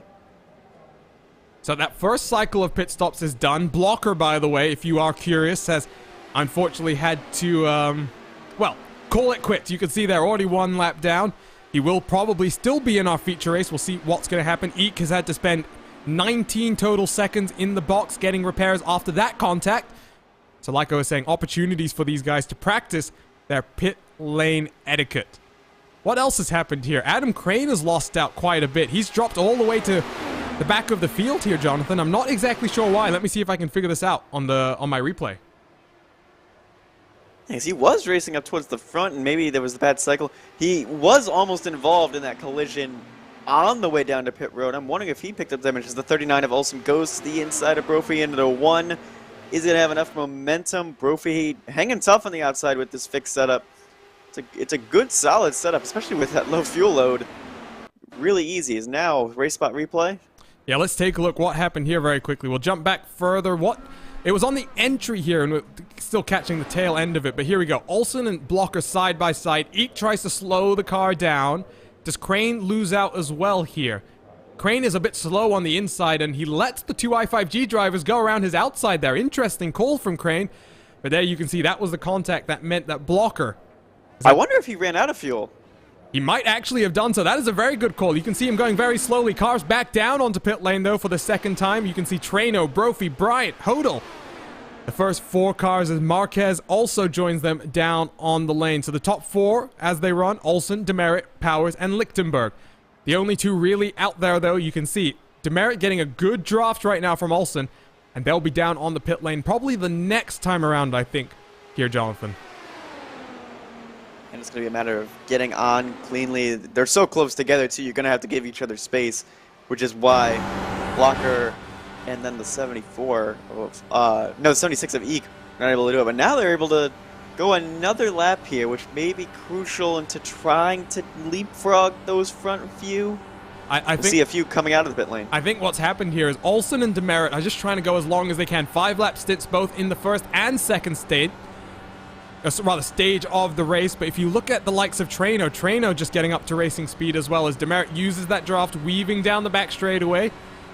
It's going to save some fuel in towards turn number 4 as they close on the rear of one of the lapped cars. They'll dive onto pit lane this time around, but they're on that slightly different strategy. Put less fuel in, spend less time in pit lane as opposed to likes of Trano. But here, down onto the lane then, Olsen and Demerit. The 39 and the 144 able to get down safely. They're followed in by the i5G teammate, Brendan Lichtenberg. As we take a look then at where Trano and Brophy are out on track. They are just coming up towards turn number 3, and Brophy has managed to get in front of the 2-time winner. Now they should be good to go to the end. Now this is just going to be a pure race to the end. Unless they short-filled it, which they could have. I think that might be also the key of staying out longer. It's only 12 laps. You can short-fill and only fill it up for 3. What's the merge going to be? Olsen and Demerit already trying to get up to speed. Lichtenberg has lost out. Olsen slightly in front of Demerit, who is exiting turn number 2. They're going to come right out in front of both Brophy and Trainer. So Olsen has jumped to the race lead here, but just 1 lap to go after this one. Brophy with a whole heap of momentum looks to the inside of the 144. Demerit holds it strong around the outside. This helps the number 39 as Hugo Olsen tries to take home the win here in the first heat race of the pit stop competition. Looking like, though, Olsen, Demerit, Brophy, and Traino, your contenders for the win. Olsen across the line, though, 0.6 of a second is the gap. Traino starting to fall off. Traino has had to dive back down onto pit lane. Traino has a pit lane speeding penalty, I do believe. Oh, well, that's another shame. He's been up front the entire time. It's not actually a pit lane penalty. There was something else that's happened. Something as part of the pit exit. He may have used part of the short chute trying to build up the speed. But into turn 3 we go then. Hugo Olsen leads for Powerslide Motorsports. He will start on the pole position then. The main race of our pit stop competition. First 3, Olsen, Demerit, Brophy. Lichtenberg about 3.8 seconds behind as we cross the stripe. Demerit tries to close the gap, but it is going to be Hugo Olsen by how close is that margin? Ooh, wow. 0.5 of a second. It was close at the line, but Olsen never in too much doubt there. No need to block, no need to do anything too aggressive to that 39 machine, and was able to stay out front. Good strategy by him. You know, it's going to be interesting to see now how this 20-lap feature plans out. Not a lot you can do to adjust the strategy. It's going to be really, really different. Yeah, and we just wait for the final cars to finish up. They all got spread out there. So Traino, unfortunately, with that penalty, has dropped to 13th place. Let's take a look then at the race results from the only heat race that we're going to see here in the pit stop competition. So Hugo Olsen for Powerslide Motorsports by 0.5 of a second from Christopher Demerit in the 144. 2 consecutive second place finishes for the 144 then, including the Veterans 100. Jason Brophy in 3rd place, 0.6 of a second back. Simon Bryant able to pip Brendan Lichtenberg at the line by 0.005 of a second. Rob Powers just 0.03 behind as well. Andrew Marquez, Dakota DiCienzo, Eric Hodel, Adam Crane, the rest of the top 10. And let's take a look at the rest of the finishers. Tanner Watkins, slightly out of place there on the graphic, but Andreas Eek, Brandon Traino, and Adam Blocker, 12th through 14th. Joshua Chin finished in 11th place. So that was the finishing results for our one and only heat race, but it's going to be the same in terms of our grid then for our feature race. Hugo Olsen starts on the pole next to Christopher Demerit. Jason Brophy and Simon Bryant row number 2. Row 3, Brendan Lichtenberg, the hyperstar, with Rob Powers, the first alternate for tomorrow's race, starting in 6th place. Andrew Marquez in 7th. Dakota DiCienzo in 8th. Eric Hodel and Adam Crane on the edge of the top 10. Joshua Chin will start in 11th with Andreas Eek in 12th. Brandon Traino, Adam Blocker rounds out the 14-car field then. So that was an interesting one there, Jonathan. And now we go from 12 laps to 20 laps. And, well, you might think of someone like Blocker who had that issue with Eek down on the pit lane, but being in a bit of a tough position. But Blocker really drove through the field in those first few laps on the start of our only heat race. So there's still the potential here for Blocker to work his way to the front and join his teammate, Hugo Olsen. I think the real key here is that we're not going to see, I don't think, much of that split strategy. We're talking about like 5 laps, the maximum you can do on fuel. We have 20 laps. I think we're going to see almost everyone down on lap 5, lap 10, and lap 15. So it's going to be key to try and save fuel and move through the field. Again, if you're someone you mentioned, Adam Blocker had an issue and is going to be at the rear of the field, he's going to have to try and move up and not really conserve his fuel. So, yeah, it's just going to be this is an interesting one. This is going to be a head-scratching one, I think, for everyone. Well, here's the interesting thing, Jonathan. We expect everyone to come down on lap 5, but I mean, if one driver extends one stint to, an additional lap, that might be the difference there. That's all it could be, right? I mean, there is some strategy that's going to be played here, and maybe someone like Josh Chin, who is a king of fuel saving, may be able to find some way to save 20% of the fuel in just 5 laps time. I don't know. You're going to have to be very, very conservative on the throttle and maybe even put yourself in a weird drafting position. Maybe organize something with another car to try and get yourself in a good drafting position. I don't know. Especially, again, if you're a guy that was up front, now towards the rear, I don't know how key track position is, especially early. It's going to be all about getting on and off pit road, and if you have issues, like we saw Adam Blocker having issues with other cars around him, yeah, this is going to be a very big mind game, very big strategy-filled race. And out of the 14 competitors in this pit stop competition, well, 10 of them will be available to watch tomorrow in the 500 miles of racing action. But Hugo Olsen then is going to lead us to the green flag here in the pit stop competition, and away we go. Early jump from the Swede, and he's going to lead us down across the stripe for the first time. Rob Powers looking to be inside of Simon Bryant, who closes the door, and now Bryant tries to get past Jason Brophy in towards turn number 1. Demerit has lost out a few positions on the outside, trying to build up the momentum. Top 5 as they run. Olsen, Brophy, Bryant, Powers, Demerit, and DiCienzo. A little bit of movement further back in the pack as Olsen's going to look to the inside to defend the run from Simon Bryant. Simon Bryant, though, with a whole heap of momentum, just going to slot himself then onto the inside and get up into the race lead. Olsen has to contend with the dirty air from the number 22. Take a look at the static shot of all of these cars funneling out of turn number 4. 14 cars in a pack. As Rob Powers looks to the inside, gets the draft from Hugo Olsen down into turn number 1. Olsen back to the race lead, and well, swap drafting was something we saw in the IR18 in the official month of May, and it's looking like... Oh, someone's in the wall. Who was that in the wall? That appears to be Brendan Lichtenberg, who's going very, very slowly. Blocker's going to look to the inside now and get past with Trano down the inside. I'm not sure exactly who that was, but you were right, Jonathan. There was a big checkup as someone stacked themselves up into the wall. Going through that first corner, 2 and 3 wide, and even the low fuel load and fresh tires, that's incredibly hard to do. So now get the race spot replay right here. We're riding on board with the 10 of Lichtenberg again. Going side by side into turn 1, you can see Satellite Racer. Oh no, it's coming out of turn 4, excuse me. He's going to have a good run here down the straightaway. Gets a really, really big draft. Nothing really to contend with at the moment. Staying in 5th gear, now goes into 1, giving space to the car on the bottom, and just gets tagged by Hodel and into the wall. And that's going to be a decent amount of damage. It's a lot of aero damage, unfortunately, even for that light of a tap. Yeah, let's jump on board with the number 90 looking to the inside of turn number 1. Lichtenberg gives him space, and oh, the number 90 just washes. You can see the increasing turn on the steering wheel as Eric Hodel tries to get that car under control. Jump back to the live pictures, by the way, because guess who's just jumped to the pointy end of the field? Rob Powers in the number 47, the first alternate for this weekend's race, trying to show that he's not just an afterthought.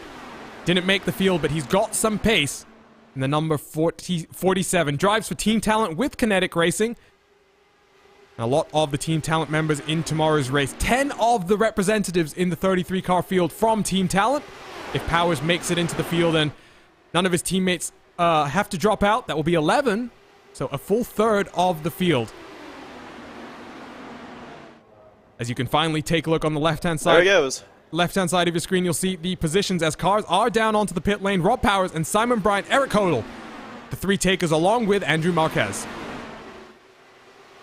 Yeah, it's going to be a little early. I think everyone wants to try and stay out and extend these stints as long as possible. See now the Brophy looking to the outside. I think Olsen is going to want to have to give up the lead here. He wants a draft. You need to save as much as he can. His teammate Blocker in a good position as they stack up 3 positions behind Brophy, who dies out once he gets past Olsen. Olsen on the inside looking to, I think, come down the pit lane this time around. Is anyone going to manage to extend this stint, the first stint of the race, to 6 laps? Yes, they are indeed. Oh, no, never mind. I thought Chin was going to do that. Chin very deep on the brakes, though. He has to lock them up. Puff of smoke. Jason Brophy, though, goes to the front, passing Christopher Demerit on the inside. That was an interesting pit entry there, Jonathan. I don't know how close Chin got to that wall. It was insanely close. Good car control from the king of Chins himself, as now everyone comes down onto the pit road. Now the key is going to be, like, who's going to be able to get in this box better, who's going to be able to come out sooner. Oh, no. Olsen right now has an advantage. Olsen's out of fuel. Olsen has done what Crane's managed to do. He's all the way in that first stall, and here comes the chasing pack. Brandon Traino diving down into turn number 1. Sorry, getting up to speed out of turn number 1 as Rob Powers re-inherits the race lead. No one going 6 laps in that first stint, so looking like we might have a fuel race at the end. Hugo Olsen has lost out big time. He's now about 2 seconds behind Lichtenberg, who's had to come down and still suffering from damage. Demerit has also lost out. I think a speeding penalty there for Demerit has resulted in, well, Demerit's not even left his pit box right now. 40 seconds stationary and still counting. So the 144 out of this one. It's a shame for him, same for Lichtenberg. Both not really having good days. Another 222 of Bryant goes down to the inside, and this has to be good for Powers. They're gonna have to try and coordinate. No one was able to extend it out to 6 laps, and they pitted on lap 4. They're going to have to extend it out to 6 laps to avoid taking another stop. Yeah, we'll see how this one plays out. Bryant to the pointy end of the field, side by side with Rob Powers. Powers attacks back down the inside, is going to retake the race lead.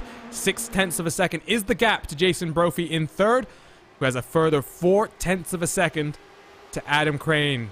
Adam Crane, though, has a full 1 second buffer over Adam Blocker right now. So Blocker trying to close the gap, get into the draft and save some fuel. Both the 34 and the 74 will be in action tomorrow morning.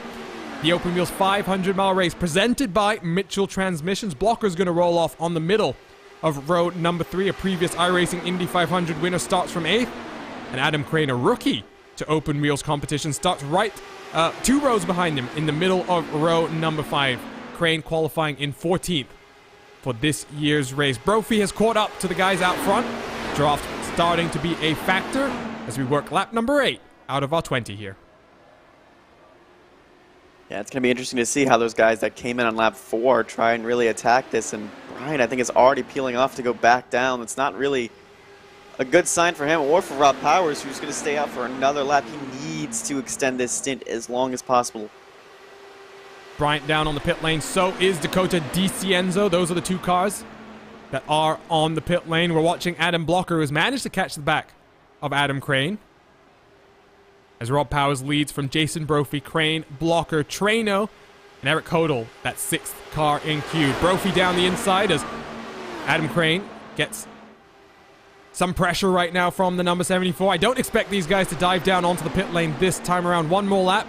1 car does commit. That's Rob Powers, who, of course, pitted on lap number 4 last time around, so he's almost out of fuel. But Jason Brophy then is going to lead us across the stripe. Almost halfway done here in our pit stop competition, and things are really open, and lots of different pit strategies are starting to play out. You have like a big group that's been pitting every 5 laps, and the groups that are trying to extend it, that are trying to do something different, pitting early. We see now, yeah, Powers getting into this box. You can see looks like the 90 as well back there of Hodel. That's going to be really interesting, and at the end, like, are these cars going to be able to make it on the full 5 laps of fuel? This is also redemption for Adam Blocker, who again had that issue in the heat race. He's now going to be sitting third. They all peeled down to the pit lane. This is going to get dicey. This is going to get dicey. Slamming on the brakes. Traino, not into the back of the satellite racing car, but almost side by side with Blocker. That was very well done by Traino. Doesn't lock the brakes and forces Blocker now to the inside. Blocker's going to lose out very slightly as they go down the pit lane. If this was the Open Wheels 500-mile race, they have pit stop regulations and pit lane regulations that will govern their usage of the pit road. Blocker gets out in front of Traino, though, and in front of Crane. And he's going to close the gap on Brophy out in front. So Blocker with a very, very well done pit stop there. It's not just about the pit lane time. It's about getting into your box and out of your box in the best way possible. Blocker's going to move himself up into 2nd place as things stand. Where is Simon Bryant as he makes his way out of turn number 2? You can see Crane on the inside just getting back up to speed. And Bryant has come out right behind this Hornet's Nest with a whole heap of momentum, Jonathan. Yeah, but he's going to have to make one more stop unless he can find a way to extend it to that magic, like, 6th lap. But no one's been able to do it so far, so he's going to have to get a draft from these 2 ahead of him, from Blocker and Traino. And unfortunately, Crane lost out big time. He had to check up and let Traino go coming out of the pit road. And now he's going to sit behind the 22, who's going to have to come down again, and he's going to lose a bit of the draft. So different strategies, divergent strategies, starting to play out. Rob Powers, by the way, back down onto the pit lane. I think that might be a speeding penalty then for the number 47, as you can see him very slowly dropping to the rear of the field. Joshua Chin, by the way, is out of this race as well. Not sure what happened to the King of Chins there. Jump back, though, to the front of the field. Brophy from Blocker now. 1/10 of a second. Brandon Trainer behind as well. Looking to make it 2 wins today and set up the Team I5G team for a big win tomorrow as well. Bryant peels off down onto the pit lane for what will be his second to last stop.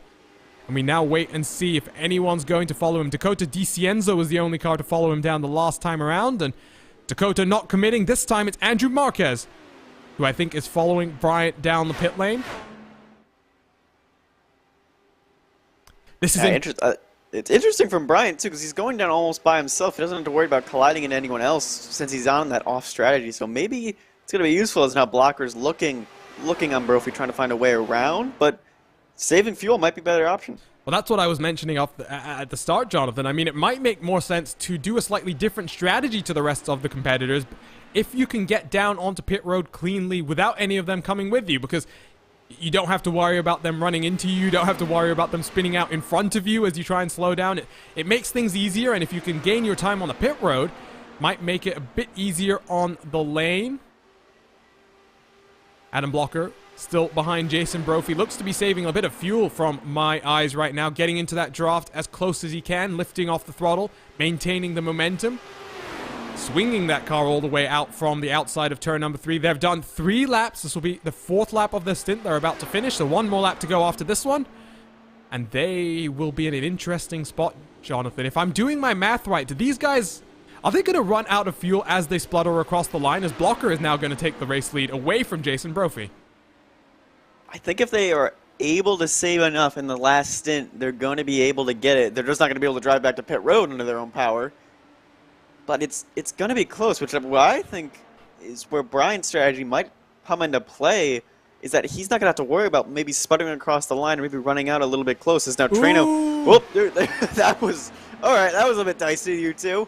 Treno wants to get to the front, and, well, Jonathan, Bryant is right now 31 seconds behind the race leaders who are about to get onto pit road. Blocker giving space to Brophy. He then heads to the middle of the track. Brophy and Treno side by side, and Treno, once again under brakes, has managed to squeeze in front, I think, of the Team Talent car. He might have had to give up the place due to not wanting to speed the way that iRacing... Oh, no, he's got to let him by there so he can get to his pit box. That's what was happening there. Yeah, that was a little unfortunate because Blocker's box was all the way at the end, and same with Treno's due to the fact that they started at the rear. So there's a bit of craziness now down to the pit lane as Blocker is able to get out, Trainer's able to pass. They're going to come. This is going to be... Oh, no, boys. Side by side. Play nice now. Brophy concedes the position, doesn't want to fight too hard with 5 more laps left in this one. These guys have come back out once again in the race lead. Where is Simon Bryant, you might wonder? There he is, just coming back out of turn number 2 right now. And Jonathan, if these guys have... even if they splutter across the line, Bryant has, through his strategy, taken himself out of contention for this one. I don't know, because these aren't like a NASCAR when they sputter across the line where there's a little bit of fuel, you can shake the rear and get some fuel in there. These will be out. So if these guys start racing each other and don't conserve enough fuel, Bryant may sneak away with one. Although there's still Eek, there's still Olsen, there's still a few drivers in contention. There's still Lichtenberg, who's hobbling around right now in 9th. Well, so it's just going to be a matter of who's conservative on the fuel. Well, the challenge here becomes now, Jonathan, they're all spread out. Take a look at this. Blocker has a 1-second advantage over Brophy. Brophy has over Treno, and Brophy has a 3-second deficit to Treno in front. Crane with a 0.7 of a second deficit. So, I mean, they're all spread out. They're not able to really save that much fuel. Blocker is a good fuel saver. He used to be, if you can believe it, in the IndyCar, a right foot braker. No longer a right foot braker now that he has upgraded his pedals. Across the line he goes then. 3 laps to go in the pit stop competition. Who is going to win this? This is going to be so very close. Gap between Blocker and Treno now, 0.7 of a second. As the i5G driver tries to make it 2 for 2 on the day before the 500 festivities. Gap continues to close though. And Brophy as well, carrying a lot of momentum right now. Oh, Treno slow, Treno out of fuel, I think. What has happened to Brandon Treno here? Yeah, he's pulling off now to the emergency road. Oh, that's... no. Well, more confirmation from race control. I mean, just because this is a pit stop competition doesn't mean there are not rules governing how it's going to take place. And Traino, for a second time, gets dinged for an improper exit using the short chute in 1 and 2 to try and maximize the momentum of his car. And Traino is once again going to drop down the field as he serves this penalty. Ooh, Blocker with a big sideways moment coming out of turn 2 there. Well, now it's just all out. Like, he's going all out. There's no saving from any of these three, and there really is no way to save. There's not much draft you can get. It's going to be close coming to the line. Like, these things might sputter to the line. Well, you want to know what happens in an IndyCar when you splutter? Well, I can tell you, coming out of turn 4, nothing. You start slowing down, and it's painful. You feel the cars making their way around you as you wait for the inevitable contact to come. And, well, in my case, it was the IndyCar legend, Adrian Fernandez, who hit me. I didn't endear myself in his books too much. Not going to get any Christmas cars from Fernandez. But here, final lap of the pit stop competition. Final lap of racing in our day before the 500 coverage. Blocker leads by 0.4 of a second right now from the 88 Jason Brophy. As down into turn 3 we go. The momentum from Brophy is looking strong. It's looking positive. Out of turn number 4, there you can see up on your screen, gap between the 74 and the 88. As Blocker comes out of turn number 4, the run from Brophy is going to get him close, side by side across the line, and Blocker out of fuel. Blocker has run out of fuel, and Brophy takes home the win here in the pit stop competition. Blocker does manage to secure second, but it is Jason Brophy who takes home the win. Oh, my heart hurt. My heart hurt. It was almost sweet, sweet redemption for Blocker after having that issue in the heat race. And just a little bit out of fuel, and Brophy cutting the lawn there, making sure the lawn care work gets a little bit of a week off, but at least he was able to stay second. Crane came home in a close third. Yeah, I knew it was going to be close. I knew, like, it was going to be sputtering across the line, and I think even Brophy's out of fuel now. Yeah, well, here you can see it, right at the end, as Adam Blocker loses that race win in the pit stop competition. Unfortunate for the driver who works in the IndyCar paddock, works on the engine side for Chevrolet. Just finished up his first full season in the paddock. Let's also take a look, by the way, at some action further back as Andreas Eek managed to get past Hugo Olsen on the final lap of the race. Here you can see the two drivers, both from Scandinavia. Eek around the outside, and that's what takes him to a 4th place finish here in the pit stop competition. Dicing it out further back than we were looking, Jonathan, but nevertheless, good to see some action happening here on the pit stop competition. And a much nicer paint scheme as well that Eek is running in the IR18 compared to the one earlier in the day. I know you were not happy with that one. No. Good, I mean, that was racing action. That was a monstrosity, let's be honest, Jonathan. Hey, you know what? He's trying to bring back the 70s and sci-fi theme movies, all right? You know, if Eek... I mean, I gotta find out actually now if Eek is a big sci-fi nerd. I need to do some investigating. Well, before we get to the investigations then, and before we wrap up our coverage of the day before the 500, let's take a look then at our race results. Not for heat number 1. Hugo Olsen unfortunately didn't take the win here in the pit stop competition, but it was Jason Brophy for Team Talent in his bright yellow number 88 that takes home the win as Adam Blocker spluttered across the line to a 2nd place finish. Crane comes in 3rd, just half a second behind Brophy. But then you have to go 9, almost 10 seconds down the road to where Andreas Eek, Brophy's teammate, comes home in 4th. Hugo Olsen, after winning heat number 1, comes home in 5th after spluttering down the lane on his first stop. Simon Bryant with that alternate strategy in 6th place. The Hyperstar Brendan Lichtenberg then in 7th. Dakota DiCienzo in 8th. Brandon Traino in 9th place after 2 penalties for improper pit exit. And then Eric Hodel, last car in the top 10. Take a look at the final few finishers. Andrew Marquez in the 8.45. 7 laps down. Rob Powers, 9 laps down. Joshua Chin, 11 laps down. And Christopher Demerit, after 2nd place in the Veterans 100, 15 laps down in this one.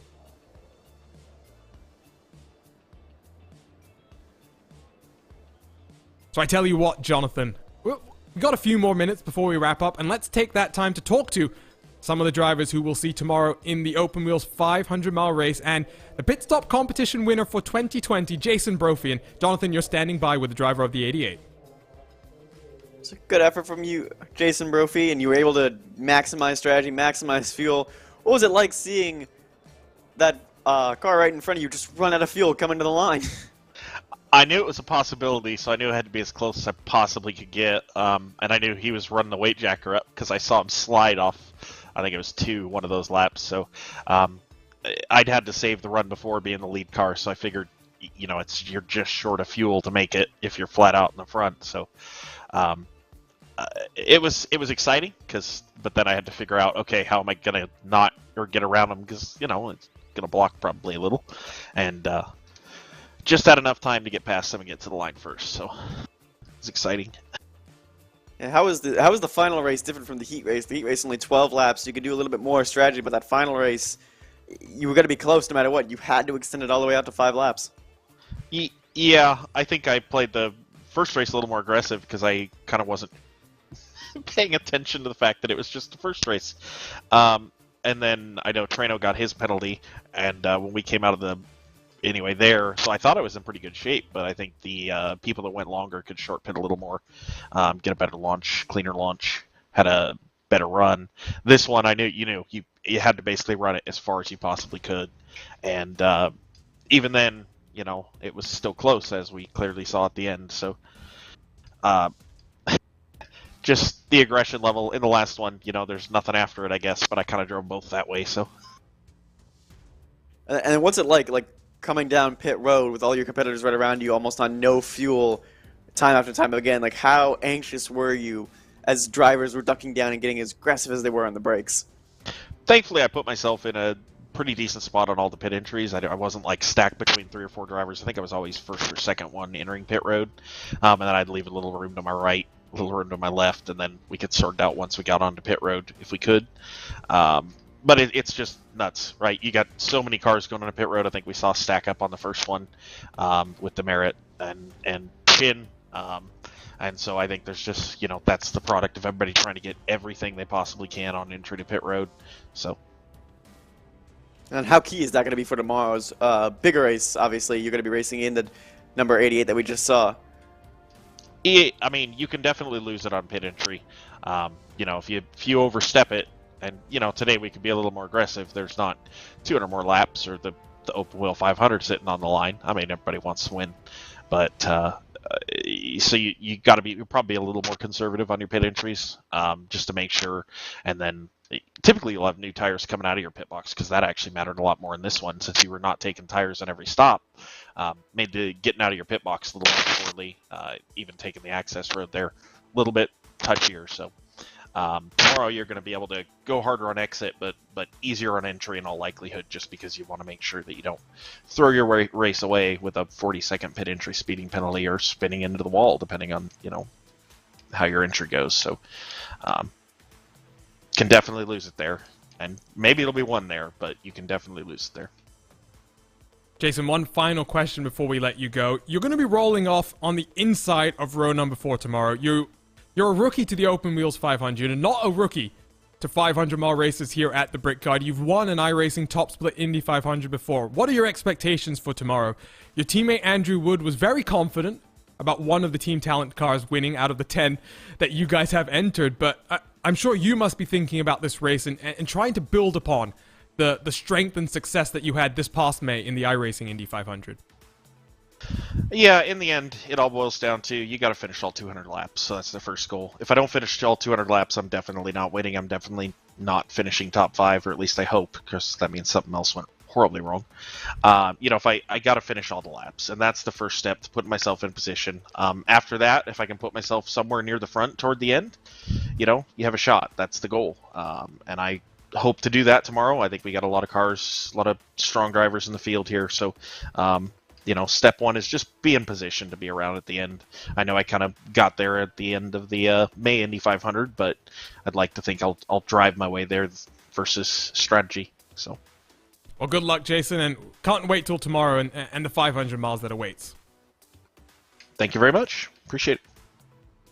So that was Jason Brophy, who wins the 2020 pit stop competition after pipping Adam Blocker all the way at the line. And Adam, talk to you very quickly as we wrap up our coverage here. That must have been very disappointing as your engine spluttered across the line. It was so close to holding up right there. Yeah, I mean, I had a feeling I was going to run out of fuel at the last corner because yeah, you can't really do 5. You couldn't do 5 laps in clean air without it happening. But yeah, just had to hope I had enough of a gap to hold it. I mean, I wasn't gonna try to drop back behind him and then pass him. But yeah, I don't know. I don't know what I could have done different, really. Well, this was all just a little bit of fun before the main event tomorrow. You did have a little bit of an unfortunate incident, though, in that first heat race that we have where you got hit from behind. One of the cautions, or rather one of the difficulties that you might face tomorrow in the main event, it's just one of those things where when everyone's diving down onto pit road at the same time, I mean, things can just go crazy. And, you know, fortunate that we didn't see some bigger incidents in terms of cars spinning on the entry to pit lane this time. Yeah, it's pretty unusual in the actual race to see that much action on the pit end at one time, but it was definitely a good thing to practice. I don't think I've really practiced it that much before. And I kind of ended up changing my line under braking. Like, there was a couple times I actually braked on the inside, and that paid off in that second race because I watched Chen rear-end Demerit right in front of me, and if I had been in the lane behind Demerit, I would have got rear-ended. So, yeah, it was kind of useful to practice and kind of, yeah. It wasn't very encouraging to watch a couple people out brake me on pit end though, but yeah, the setup's a little bit different than the setups will actually be running, so it was kind of a little bit different to brake on pit end. And one final question for you, Adam, before we let you go to start preparing for tomorrow's race. You're going to be rolling off in the middle of row number 3 from 8th place, and as a member of Powerslide, it kind of hurts me to say this, but it's fair to say, I think, that while Powerslide has had a lot of success in the IndyCar, it's not yet happened in one of these broadcasted 500-mile races, the ones that we really want to win. You've got Hugo Olsen starting on the row in front of you. This is a really big opportunity for the entire Powerslide team to really capture that elusive 500-mile broadcasted race. What all have you and the team been doing in terms of preparing for this race to get ready? I mean, I'm sure it's something different from every other team, you know, just besides qualifying last week, you know, been working on race set for the last bit, trying to improve it from May, and I think we have quite a bit. We have a completely different setup from May, so yeah. Now it's just about looking at the final details and hopefully putting together for tomorrow. I think we have a good chance between all 5 cars to hopefully, you know, at least have 1 or 2 cars up there fighting for the win, and that's all you can really ask for. You just have to hope something goes the way of one of us. So yeah, hope it goes well tomorrow. Well, Adam, good luck, and tomorrow we'll be watching in the Open Wheels 500-mile race. So that was Adam Blocker spluttering across the line then to take second place in the pit stop competition. I tell you what, why don't we talk to the third and final podium finisher then in our pit stop competition, and Jonathan Burke is standing by with Adam Crane. Adam Crane of Satellite Racing, you made it 2 Adams on the podium, so that's a nice thing to see for you guys. And how close was it out there for you on fuel? I know you got separated a little bit at the end. That 9 had to come down and get on a penalty. We saw the 74 run out of fuel. Like, how close were you? I had probably about half a liter left by the time I crossed the line. Being behind Blocker and Brophy there for the last stint there was probably what helped me, but definitely so close, 2/10 to snag Adam at the line. But congrats to Brophy for a great win. Fuel strategy and draft, it's the name of the game. And how key is that going to be for tomorrow? You know, it's going to be a 200-lap race, much longer stints, much different setups. How key is going to be, you know, learning some of the skills you got here, coming down pit road, and maybe saving some fuel for those big, long green flag runs? Yeah, any experience you have dealing with pit entry and drafting and saving fuel is going to help you for the race. It's a long race, as you said, so being able to stretch out stints and get a little bit more fuel flexibility and tire flexibility will certainly help. And but you still got to be thereabouts at the end for that last 30 or 40 laps. And yeah, definitely looking forward to getting going now on Sunday. And how? Sorry, John. I was going to ask how chaotic it is going to be coming down to pit road. We saw a few little instances, especially early on when everyone was so close together, everyone almost running into each other in a couple collisions. Like, how anxiety-inducing is that for you? Yeah, you gotta be careful and just sort of pace yourself and be really observant and very quick on the brake. So yeah, a little anxious, especially when you're in with a pack of cars. These are a skilled group of guys, and there are only a couple issues that I think we'll certainly have cleaned up by tomorrow. Well, I'm going to jump in, Adam, before we let you go and start preparing for the big race. You're going to be rolling off Again, in the middle of row number 5 from 14th, you've got your teammate next to you, and you've had some success this year. You're the IndyCar iRacing Series champion, which we had the pleasure of broadcasting here on RaceSpotTV over the last year or so, but this is a big deal, and I was just talking to Adam Blocker about this, and, you know, Powerslide is a team that's had a lot of success overall in the IndyCar. However, again, that elusive broadcasted 500-mile race win is still just dangling there. It's something that's teasing the entire team. I'm sure for you, after that IIS championship, the next step is one of these 500 broadcast wins next. For sure. Anytime you can win one of the most prestigious events on iRacing, it's going to be a good day. I know Blocker's had a few opportunities at it, both the Broadcast 500 and this, and obviously anytime you can, as I said, win one of these great races, then it's definitely a big confidence builder and something to put on the mantle. Hopefully on Sunday I'm able to pull something like an Alex Rossi and win it on my first time out. Well, good luck, Adam, and we'll see you tomorrow then for the big 500 miles. Thanks, guys. See you tomorrow. So that was Adam Crane, who finishes 3rd then in our 2020 pit stop competition. And with that, we are now done with all the preliminary events. Just one more thing to get to, Jonathan, and that's tomorrow, the Open Wheels 500-mile race presented by Mitchell Transmissions, and that will be live at 11:30 a.m. Eastern, 8:30 Pacific. It's all been building up to this, the qualifying, the Veterans 100, this pit stop competition. Everything we've done is just building up to that big event tomorrow, and I'm excited. It's going to be an intense racing event, and we have some very, very high-skilled teams and drivers and very good stories all around the field. We really do. So, and you can join Will Vincent, myself, Arjuna Kankipati, and Aaron Likens for that broadcast tomorrow, live on RaceSpotTV. And if you're not already following us on RaceSpotTV on YouTube, Twitter, Facebook, and Twitch, head over to @RaceSpotTV. Give us a follow. If you're not subscribed to us on YouTube, what are you doing? Hit that red button, hit the bell next to it so you can get notified every time we go back racing. Take one final look at our schedule then, because for an expanded slate of coverage for the Open Wheels 500-mile race in 2020, one more thing to get to. The big race, November 15th, 8:30 a.m. Pacific. That's when I'm going to have to be up and wide awake to call the race, but 11:30 a.m. Eastern, and that should be, if I'm doing some math in my head correctly, Jonathan, about 4:30 p.m. UTC. Make sure we're doing the math correctly because the daylight savings time changed. So yeah, I think that's 4:30. Yeah, 4:30.